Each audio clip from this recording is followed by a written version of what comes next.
Hello and welcome to my review for this tumble dryer which I bought a few months ago. It's my replacement for my old tumble dryer, which was an old Hot Point. I decided to go for this Hoover Dynamic Mega 10 kilo sensor condenser dryer. So this is the one with the condenser, as opposed to there's another type, I think it's the heat pump, but this is not the heat pump version. This is just an ordinary sensor condenser version. I bought this from Curry's, I think it was about 3 months ago now, and it was £299.99, so it was a £300 machine. I think that was on special offer, so it was rather a good price considering it's a 10 kilogram load. I've had the machine, as I say, I've used it a fair bit now. I'll be shortly updating my washing machine as well, but at the time I needed just a new tumble dryer, so I walked around Curry's and I saw this one in there, and it was a nice looking machine.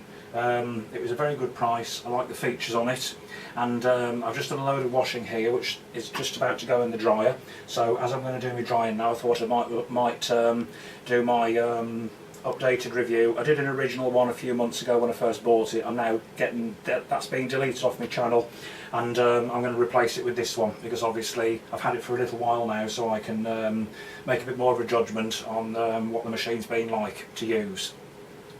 So what we'll do first, I shall just get the camera down and we will have a look at a close-up of the machine and its features and how it works. Okay, so I'll just get the camera.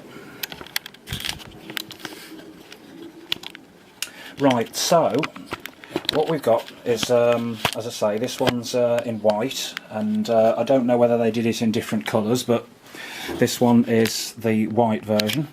It is the Hoover Dynamic Mega 10 kilo sensor condenser.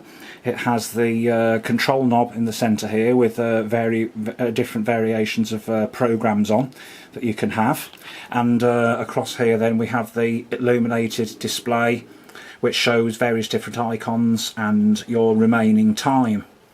It also shows when the container needs to be emptied, and it also shows when the fluff filter needs to be cleaned.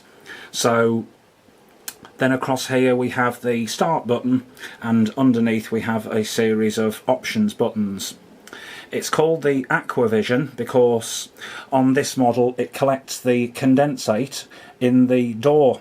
It has a container inside the door which contains the water that gets extracted from the clothes. Some machines have it in a drawer in the top of here, some have it down at the bottom there, but on this machine, if I just open the door here, you can see that the water container is actually inside the door, and that has actually been a selling feature of the machine. If I just bring the camera inside here and we have a look at the drum, it's got a very, very large capacity drum inside here. It has one paddle down there which doesn't go all the way across the drum, and another one at the top again which doesn't go all the way across the drum, unlike my old machine. As with most condenser dryers, your heater is in the back here, and it blows the air through these slots. It comes through the washing and then goes down this filter here, back through the condenser in the bottom, and then round to the heater again. So on this machine it has the fluff filter here, which you would unclip like so after every use. You open it up like this and basically take it to the dustbin and tap all the filter, the fluff out of the filter, or I just use like a handheld vacuum cleaner to do it. And then you can see down in there that leads down to the condenser. Right, so if we just put the filter back in, clip it together on both ends, and then that slots down inside there, and they recommend that you clean that after every single load that you do, which is pretty much the same in any type of condenser dryer. On here is the stock label there, which shows the model number. It's DMCD1013B-80. It is 2,300 watts, and it's made in Turkey, this machine. The label for made in Turkey is actually on the back. I don't think there's anything else in the door frame there to see apart from this here. That spout there is what discharges the water.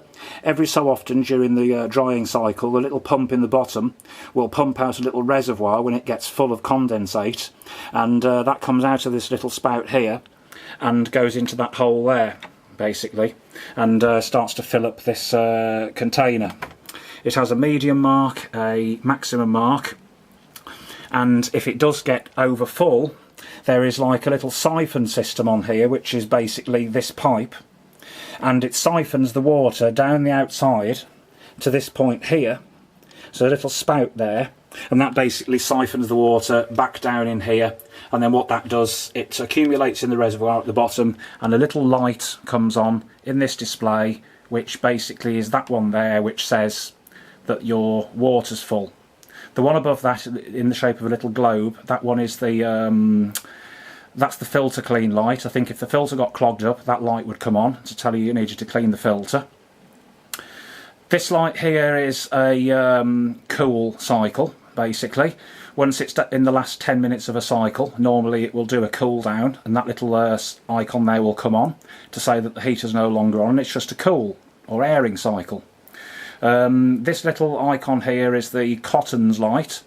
That one lights up when you're doing a cottons cycle. This one's the synthetics light here. That one you select if you wanted to do a synthetic cycle. That one is like a post care. So once it's done its cycle, you select that, which is basically this button here. It revolves the drum every couple of minutes or so, just to stop everything creasing up in the drum when it's finished its cycle. So it's like a post care. Over this side you've got these little icons here correspond to the settings on the dial. So that one's like the iron dry setting, this one's the hanger dry, that one's the store dry, and that's the custom on there. And they correspond to those settings there, which are automated programs that sense the dryness in the clothes as it's going along.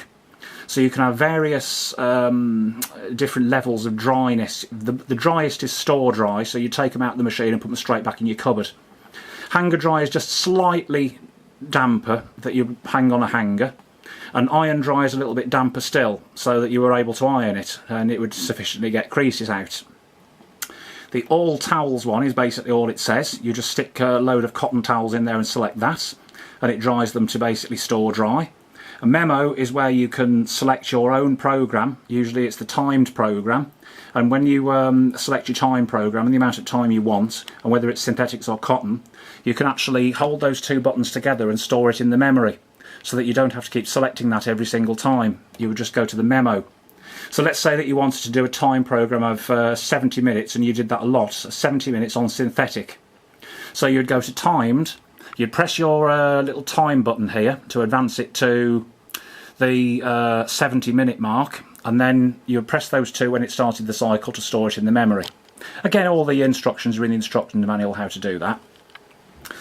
So that's the timed button basically, that's a manual. The Rapid 40 is a 40-minute program for a very small load. I think it's 2 kilo load, and that's supposed to get the load done in 40 minutes. The shirts one is when you've just got basically polyester cotton shirts that go in there, again quite a light load. Mix and dry up is supposed to be for when you've got synthetics and cottons in the same load. I'm not sure what heat it does it on, but apparently I've never actually used that one, the mix and dry. But that's what it's for a mixture of synthetics and cottons. Then you've got a wool cycle, which is basically, as it says, for woolens. The relaxed 12 minutes runs it basically on the heat for 12 minutes and 8 minutes of cooling. Or it's around about that. So basically, if you dried some clothes on the line and they'd gone a little bit stiff, you know, as they do when you line dry things, you're supposed to be able to put it in here and it makes it all nice and soft. So that's what that one's for. Right. So that's the dial there and the programs it has. To be honest, the one I use it on most tends to be store dry. So I would basically, I'm going to stick that load in a minute, and I'm going to show you how I work the dial with that. And I will be using the store dry button on that one, and I'll be using the synthetics, because when you select that initially, it always defaults to cottons, okay? So it's very important when you select store dry, if you've got synthetic clothing in there, that you must press your synthetics button, which is this one here. And that will then change the icon on the display to the synthetic, so we'll show that in a minute when I load the machine up. So basically we've talked about the filter that goes in the front for the fluff filter. Now in the bottom you pull your front panel down like so.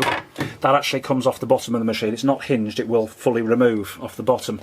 So we can put that panel to one side and that will then reveal the condenser itself. Now they say to wash that every month or so. I haven't actually washed it yet, to be honest, but the way you would do that is to clip that down and clip that one down, and then you pull it all the way out and you have a look inside here to see if it's all full of fluff.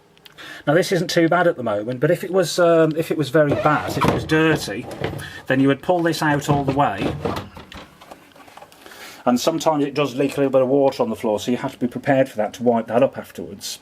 And then this, what you would basically do is take it in your shower in the bathroom and run the shower head through the condenser, through that side and then through that way, to make sure that this grill is all kept clear. Because what it does, it draws the air in through the side of the cabinet there, through these vents on the side, which have to be kept clear as well. It draws the air in through there, it passes it through the condenser here, and then it goes through that fan and comes out at the bottom here. So essentially you have to keep those grills in the side of there clear, and when you wash the condenser you have to keep all that clear inside there, because if there's a blockage it won't be able to dry properly. Okay, so what I found when I first had this, there was a lot of whistling coming from this seal, and it was actually making a really loud whistling noise coming from here when it was working. So I found that if I pulled that seal out slightly so that it made a better seal with that, basically with this part here. I've heard it in another video actually when somebody's been using that same whistling noise, and I think that's a bit of a design problem that they had with them, that the seal doesn't quite meet. So I just pull the seal out slightly to make sure we've got a good contact here, and then we just do our clip up there and we do our clip up there, and again if it's whistling just pull the rubber seal out slightly. What I also found was that I had water dripping out of the bottom, and it would drip out the bottom here and run down. And again, this is a poor seal fitting, so what I had to do is to just pull this out slightly outwards, so out of the machine all the way around, so that this forms here a better rubber seal with that door. So when the door's closed you ain't got water and condensate running out of the bottom of the machine. Again, I didn't really think that was very good, but I found a way around it. So I would call it teething problems really, but there we go. So then what we can do is just engage our little lugs, one there and one there, and close the front back up and click it. What I also found is this can vibrate sometimes as well against the bottom of the machine. What I would do was to stick some tape around here to pull that tightly onto the casing. I've taken the tape off now to be able to show you the condenser, but I did have one piece of tape there and one on there as well to hold that plinth tightly on the bottom, because it was rattling. Sometimes it does it, sometimes it doesn't, but it was annoying, and I didn't really expect that from a new machine, to be having rattles so early on, but there we go. I suppose this is what you get when you're buying a £300 machine. You get what you pay for. Right, this is the condensation reservoir. In order to empty it you would just lift it up like so. Incidentally, this never seems to dry out either between washes. There always seems to be condensation that is left in the front of this, so I didn't particularly think that was very good, but there we go. That's just the design of the machine. What I do is leave the door partly open between uses, but even that doesn't dry this out. And if you're using it every few days you're always going to have condensation on that window. So when you've done a wash and a dry, basically to empty it you would just take it to the sink and tip it up like that, and the water would empty through that spout into the sink. Okay, and what you would also do is to clean all the fluff that accumulates all around the bottom of here. That will get absolutely covered in fluff around the bottom of there, and all around the top. The fluff gets all inside those screw holes and all inside the top of here. So really you'd need to be cleaning that pretty much every time, because they do get very fluffy, especially if you've been doing a load of towels and sheets. Putting it back on, basically you would put your tab in the bottom, line your tab at the top and press it down into the door. I personally wouldn't let this mount up higher than the medium line, because the weight of this, when it starts to get full, starts to pull down on the door, and I think that would strain on the hinge eventually. So it always pays really to empty that after every use, that container. Because what it also does is, when the container's got weight in it, you then can't shut the door, because that effectively that latch is too low down, as you see. So what we have to do is to lift the door up slightly and then push it closed. Okay, and again, that's pretty poor design. But as I say, once you know what the weak points are, you just lift the door slightly just to push it shut. Okay, so that's that. Okay, right, now the next thing we're going to do then is to load the machine up and get it started. So what I'm going to do, I'm just going to put the camera down on the side here while I put the load in the machine.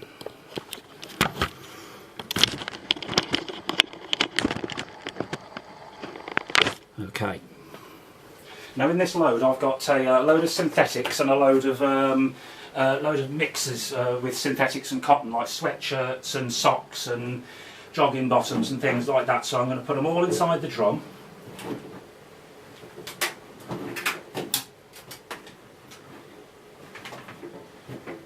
These have been spun in the washing machine at about 800 RPM, so there's still a bit of dampness in them.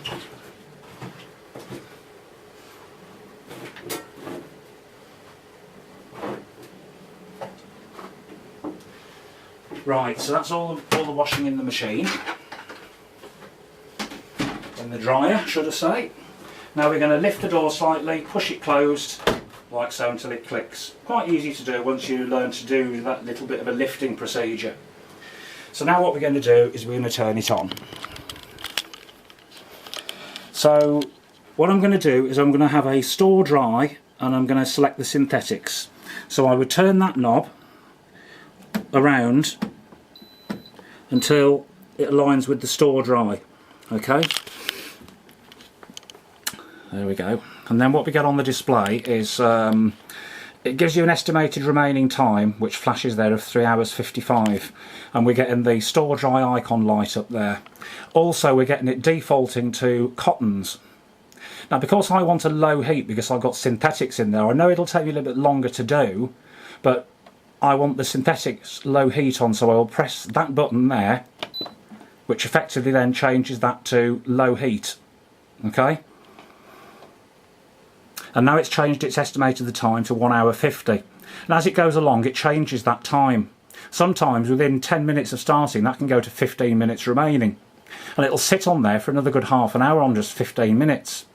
So I don't think that time sometimes is very accurate when it's assessing its time, especially when you've got it on these programs, on the automatic programs. If you use the manual program, which is that one, then the time will tick down from whatever time that you set using this button here. Again, that's in the instruction manual. It tells you how to do your timed program. If you wanted to do a cool cycle, which some people have said on reviews they couldn't find, what you would do is to set it to timed, okay, on the time cycle, and then you go through the time until you get down to 20 minutes. So I'm pressing that button there on the end until I get to 20, like so. Okay? And then when you've got to 20 minutes, you would then press the start button.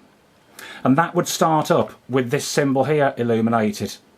I will just start that like this and just show you. See? So you've got there the cool cycle light has come on. So that's basically giving you your airing cycle, and you could actually store that in the memory so that when you stick your memo program on, that's your cool cycle airing. So some people like to use that sort of program.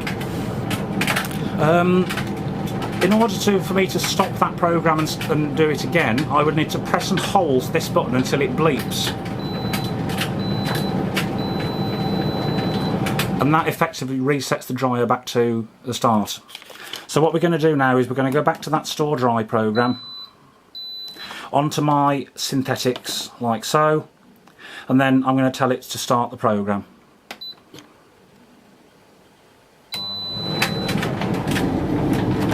Okay, so that's now basically started rattling straight away down the bottom.